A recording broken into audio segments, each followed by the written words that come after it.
Hi hello అండి. Good morning అండి అందరికీ. Welcome to Surya Teja vlogs friends. ఈరోజైతే మా స్టైల్లో ఎగ్ ఆమ్లెట్ కర్రీ చేశానండి.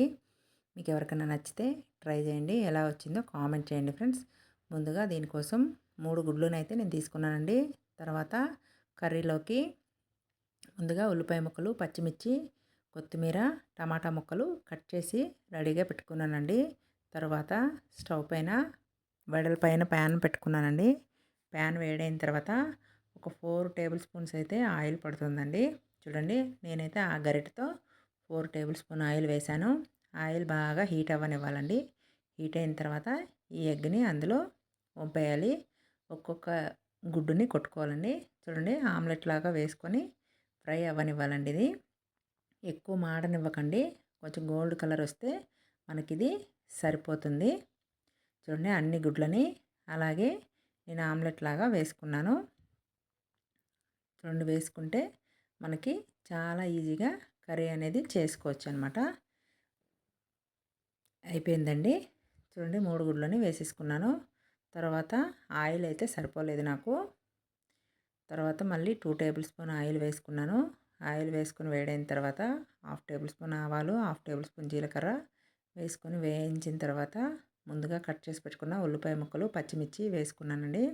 అవి కొంచెం గోల్డ్ కలర్ వచ్చేంత వరకు వేగిన తర్వాత 1 స్పూన్ అల్లం వెల్లుల్లి పేస్ట్ పచ్చివాసన పోయేంత వరకు వేయించాలండి. తర్వాత ఇవి కలర్ వచ్చాయి చూడండి. అయిపోయిన తర్వాత టమాటా ముక్కల్ని ఇందులో వేసుకున్నాను. మీరు కావాలంటే టమాటాలను మిక్సీ పట్టుకొని గ్రేవీలాగా కూడా చేసుకొని కూడా వేసుకోవచ్చు. మీ ఇష్టం అండి, మీ ఆప్షను. ముక్కలైనా కట్ చేసుకోవచ్చు, టమాటాని మిక్సీ పట్టుకొనన్నా వేసుకోవచ్చండి. మీకు ఎలా ఇష్టమైతే అలా. ఓకేనండి. చూడండి, తర్వాత ఇందులో 1/2 టేబుల్ స్పూన్ పసుపు, మీకు రుచికి సరిపడినంత సాల్ట్ అండి వేసుకొని బాగా కలపాలన్నమాట.